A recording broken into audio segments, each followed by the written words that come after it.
Oi, eu sou a Isa e do começo ao meio desse ano eu li 45 livros. E hoje eu trouxe os meus 5 favoritos pra comentar um pouquinho sobre e recomendá-los pra você. Como eu sou o que pode ser considerado um mood reader, que é uma pessoa que começa vários livros e que vai terminando eles conforme o seu humor e que lê gêneros aleatórios e, enfim, o que chama atenção na hora. A lista que eu vou trazer hoje, os livros não necessariamente têm uma conexão entre si, não necessariamente eles vão ser todos do mesmo gênero, ou de até temas parecidos ou lugares parecidos. E sendo essa pessoa que lê tudo muito pelo humor, esse ano eu também segui muito a minha intuição e os meus hiperfocos também. Então eu li vários livros que traziam temáticas parecidas, só que sobre perspectivas diferentes. E eu tentei usar como um critério geral para a escolha desses 5 livros como os melhores. Foram livros que me surpreenderam, livros que abordam temas importantes, livros que conectaram muito, se não com a minha realidade, com coisas que estão acontecendo no mundo agora e que às vezes a gente perde de vista, que às vezes a gente esquece que essas coisas estão acontecendo. E também a delicadeza de alguns desses autores para trazer temas difíceis, para trazer realidades difíceis. E isso requer uma coragem, requer uma certa vulnerabilidade para você escrever sobre alguns temas. Mas mesmo assim, você dedicar essa pesquisa, dedicar a ter essa delicadeza de contar uma história que te atravessa, sabe? E eu fiquei muito surpresa com as escritas desses autores, com as abordagens deles e com as histórias únicas que eles trouxeram e que me transformaram depois dessas leituras. Então, o primeiro livro que eu quero trazer, um livro que me surpreendeu já pelo título, foi um livro que eu escutei, então foi um audiolivro, e eu devorei ele, porque não só a premissa dele é muito única, mas você fica muito curioso ou curiosa pra saber o que vai acontecer. E é um livro que não só me chamou atenção pela capa, que é belíssima, mas pelo título, que é a única coisa que eu sabia sobre ele, porque eu não sou uma pessoa de ler muitas sinopses, então eu gosto de ser surpreendida, mas o título já trouxe um pouco de o que será que vai trazer nessa história? E é o livro Eu, que Nunca Conheci os Homens, da Jacqueline Hartman. Esse livro foi escrito na metade do século passado. Ele foi escrito num momento histórico muito específico, que foi pós-Segunda Guerra Mundial, começo da Guerra Fria. A autora é uma mulher europeia, se não me engano belga, mas pode ser que ela seja francesa, não tenho certeza. Escutei ele uma tarde, praticamente, 1, 2 tardes, e eu tava muito curiosa porque a premissa basicamente é: a protagonista é uma menina que cresceu em meio a 40 mulheres numa jaula no porão de um galpão, de um lugar sem iluminação solar direta, e os únicos homens que essa menina já viu na vida dela eram os 2 guardas que traziam comida para essas mulheres. Não se sabe quem colocou elas lá, onde elas estão, quanto tempo exatamente faz que essas mulheres estão nesse lugar. E aí meio que a única noção de tempo que elas têm é o crescimento dessa menina, que é a única criança entre elas. Então, enquanto essas mulheres tiveram vidas anteriores, tiveram famílias, carreiras, conhecidos, experiências num mundo diferente antes de estar confinadas nessa jaula, essa menina só conhece essa realidade. Então, tudo que ela vai aprender vai ser ensinado por essas mulheres ou ela vai aprender sozinha. Então, eu não quero dar nenhum spoiler pra manter essa premissa intacta, mas a gente vai acompanhar tudo isso da perspectiva dessa menina que tá descobrindo o mundo, que tá aprendendo onde ela tá, o que tá acontecendo, como funcionam as coisas. Soa muito real. Se você tivesse numa situação como aquela, uma situação tão absurda, tão diferente, mas pra você é a única coisa que existe, então não é absurdo, não é diferente, só é difícil, é muito difícil. E você ter que se ensinar as coisas e se questionar as coisas pela primeira vez, porque você não tem de onde estudar as coisas, de onde tirar a base de informações, que hoje a gente vive nesse mundo que tem todas as informações, a gente tem a internet, que você pode encontrar artigos sobre tudo e pesquisas sobre tudo e opiniões sobre todos os temas. Enquanto nesse lugar que ela tá com outras mulheres que já estão defasadas não só mentalmente, como emocionalmente, que já não tem mais esperança, porque elas estão lá há muito tempo. É muito curioso ver como é essa convivência e como surge algum tipo de sociedade entre essas mulheres. E vale muito a pena conferir essa premissa. É um livro curto, é um livro rápido. Eu tinha muitas perguntas dentro de mim nesse livro. Ele foi gerando mais e mais perguntas, me deixando mais e mais curiosa. E por isso até que foi uma leitura muito rápida. Leitura não, porque eu escutei, mas por isso até que eu escutei muito rápido tudo que tinha pra escutar desse livro. Me deixou com uma curiosidade social diferente, porque é uma perspectiva muito diferente. Então também olhar para algumas questões, especialmente nesse momento que a gente vive no mundo, que direitos de mulheres estão sendo arrancados, não só em lugares extremos como o Afeganistão, que os direitos realmente já estão, elas quase não têm nenhum direito, mas também estão sendo lentamente retirados em outros lugares do mundo, especialmente aqui no Ocidente, com toda essa onda de conservadorismo e tudo mais. Então, olhar esse mundo pela perspectiva de uma sociedade tão simples e tão única, também foi um momento de olhar, de dar um passinho pra trás e também estudar um pouco mais sobre isso e me informar um pouco mais sobre isso e entender melhor também o que tá acontecendo ao nosso redor, porque toda distopia tem um fundo de verdade. É um livro pra te fazer questionar, um livro pra te fazer pensar e é um livro pra te fazer ir pesquisar mais sobre os assuntos que estão acontecendo na nossa sociedade e muito interessante, achei incrível esse livro. O próximo livro é de uma autora famosa, eu não tinha ouvido falar dela também até esse ano, mas eu descobri que ela é uma autora premiada, ela é uma autora muito conceituada no cenário nacional.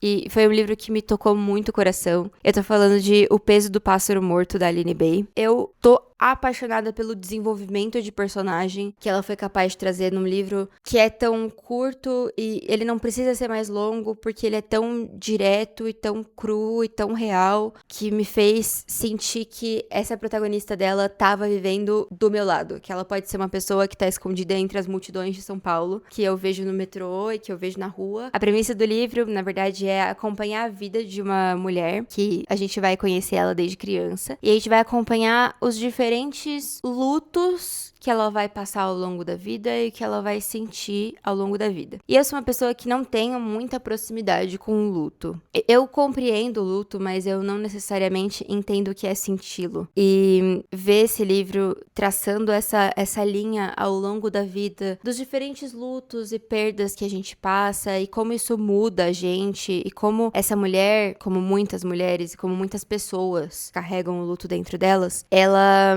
vai mudando e vai sofrendo isso em silêncio. E vai lidando com isso com a forma que ela sabe lidar, ou com a forma que ela entende que ela pode lidar em certos momentos e como essas experiências alteram o curso da vida dela, como é importante que a gente sinta as coisas. Mas também, quando você faz terapia e quando você tá processando outros sentimentos, quando você passa por coisas traumáticas ou por acontecimentos que você não sabe como lidar, no caso dela, o luto, é muito comum que em terapias ou em outros espaços que você esteja se abrindo ou contando alguma coisa, as pessoas falem que você tem que se deixar sentir, que você tem que se deixar passar por aquilo, que aquilo faz parte da vida e que deixa a tristeza entrar, sinta aquilo. Mas às vezes, quando você tem o peso de outras responsabilidades, quando você tem o peso de outras coisas acontecendo, você não tem espaço pra fazer aquilo. Ou pior, você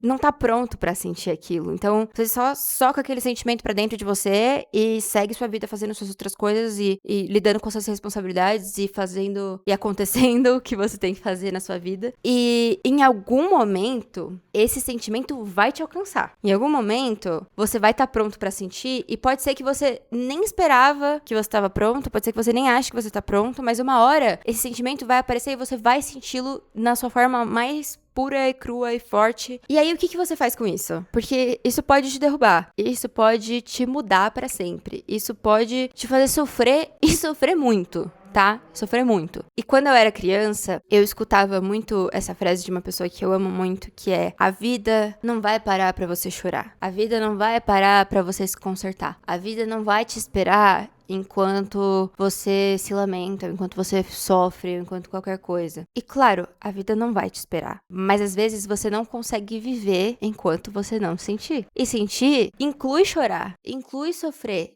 inclui doer, inclui passar por momentos difíceis. Então, eu como uma leitora que guardo meus padrões de 5 estrelas pros livros que me destroem, pros livros que me derrubam, pros livros que me fazem sentir tanto e pensar tanto e mudam minha visão do mundo ou das pessoas, 5 estrelas. Arrasou. Ótimo livro. Talvez leve pra terapia. O próximo livro eu também descobri de maneira muito aleatória. Descobri por meio de um post de um artista que ficou muito feliz. Um artista que ficou muito feliz que o seu desenho, a sua pintura tinha sido escolhida para ser capa de um livro que ia ser publicado internacionalmente. Esse livro era The Wedding People, ou, como foi publicado em português, Como Arruinar um Casamento, da Alison Spack. Eu fiquei muito surpresa com esse livro, porque apenas baseado no título e na capa, eu falei, vou ler esse livro. E eu amo um livro de mulher perturbada. Amo, é talvez o meu gênero de livro favorito. Não seja romance, terror, thriller, apenas livros protagonizados por mulheres completamente perturbadas da cabeça. Talvez porque eu seja uma, muito provavelmente. Mas o que eu posso fazer? São livros que são sempre muito reais, porque não tem ninguém fingindo que é perfeito, não tem ninguém esperando grandes clichês e coisas. É sempre um caos, que é o que a vida real é. E, em grande parte, existe sempre um tom de comédia dentro deles, porque a vida, no final das contas, a gente sofre e depois a gente faz piada.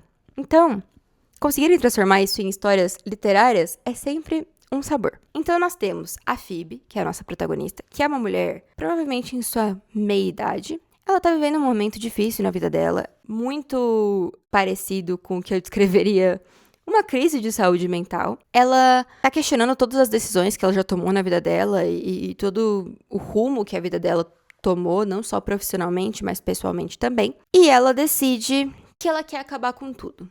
E antes de acabar com tudo, ela quer se hospedar num hotel 5 estrelas e viver um final de semana de dondoca. Possivelmente acabar com tudo lá. E ela chega nesse hotel e ela descobre que ela é a única pessoa lá que não é parte de um casamento que vai acontecer nesse final de semana. Então, o hotel tá lotado, todos os hóspedes e todos os ambientes estão sendo ocupados por pessoas que estão em um momento de celebração e alegrias. Enquanto a Phoebe tá vivendo esse momento que é desesperador de se pensar, né? E aí, muito bem.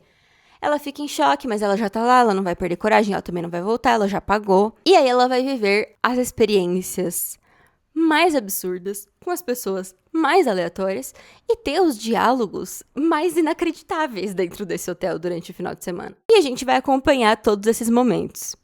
É um livro que vai abordar saúde mental, é um livro que vai abordar questões próximas de casamento, mas também questões de como as pessoas interagem umas com as outras. É um livro que traz um humor ácido, bem ácido. Eu amei, achei tudo. E é um livro que te surpreende porque traz uma protagonista muito imperfeita e muito real, que não tem medo nenhum de ser quem ela é e de sentir o que ela tá sentindo. Em momento nenhum ela finge que ela tá bem. Em momento nenhum ela finge que ela tá sentindo qualquer coisa que ela não esteja sentindo.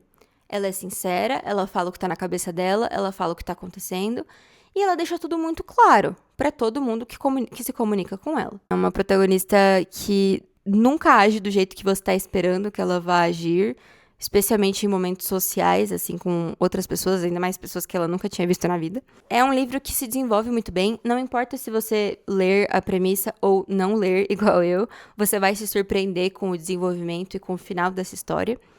E é um livro que vale muito a pena conferir. O próximo livro é o único livro escrito por um homem desta lista. E também é um livro muito sério, que traz inspiração em vários fatos históricos, mas que é uma ficção também, que é O Livreiro de Gaza, de Rashid Benzini. Esse livro, basicamente, é bem curtinho. Eu vi ele numa livraria durante um date que eu tive com o meu namorado, que a gente foi em várias livrarias aqui de São Paulo conhecer, e ele tava numa mesa de recomendados. Ele vai contar a história sendo narrada por um fotojornalista que vai visitar Gaza para registrar como tá a situação daquelas cidades, daquele país, durante tudo que tá acontecendo. A gente sabe que tá acontecendo um genocídio entre Israel e Palestina e é uma situação que tá sendo ignorada por muitos lugares do mundo e especialmente pelas grandes potências mundiais. E esse jornalista começa a retratar os destroços, ruínas, pessoas, como que as pessoas estão vivendo entre esses ataques e bombardeios e tiroteios que estão acontecendo. E aí ele passa por uma portinha no meio do caminho dele e vê um senhorzinho sentado do lado de fora, um idoso, lendo um livro. assim, muito próximo de onde tinha tido uma explosão num prédio que tava todo destroçado. E ele vai tirar uma foto desse senhorzinho, o senhorzinho levanta, chama ele e fala assim: ei, vem aqui. Ele fala assim: você pode tirar foto minha, se você quiser. Mas primeiro eu quero te contar a minha história. E aí, esse jornalista, nosso narrador, ele vai vários dias visitar esse livreiro, enquanto esse livreiro vai contar pra ele toda a história dele. Então, onde que ele nasceu, o que aconteceu com a família dele, como que começou as guerras naquela região, começaram a afetar a vida deles, porque eles moravam numa parte ao norte, onde era perto de onde Israel primeiro começou a dominar o território, como que os palestinos se sentem dentro do próprio território e como eles vivem como refugiados dentro do próprio país, enfim. E aí ele vai contar isso, trazendo tanto referências de livros e de ensinamentos que ele aprendeu ao longo da vida, quanto com questões da história da opressão palestina que afetou a família dele por gerações. Eu me emocionei muito com essa história. Eu achei que foi de uma grande delicadeza desse escritor retratar essa história da forma que ele retrata, não só por usar os livros como uma costura da história desse homem e mostrar o quanto livros, estudos e cultura abrem os olhos das pessoas e permitem que elas tenham esperança e permitem que elas aprendam a lidar e compreender o que está acontecendo com o país delas, mas também pelos fatos históricos que ele trouxe, que aí depois eu fui pesquisando e fui entendendo e percebi que, claro, a minha ignorância sobre esse assunto é enorme e compreender como historicamente as coisas chegaram ao ponto que elas chegaram hoje na Palestina e entender as justificativas absurdas que os países dão para não se pronunciar ou para não ajudar esse povo que tá sofrendo e sendo oprimido há décadas dentro do próprio país deles. É algo assim que chega a dar um arrepio, dá uma sensação muito de desesperança na humanidade, assim. E eu sou a primeira pessoa a falar que o ser humano é horrível, mas ler essa história e saber que, por mais que seja uma história fictícia, devem existir centenas de milhares de histórias muito piores do que essa.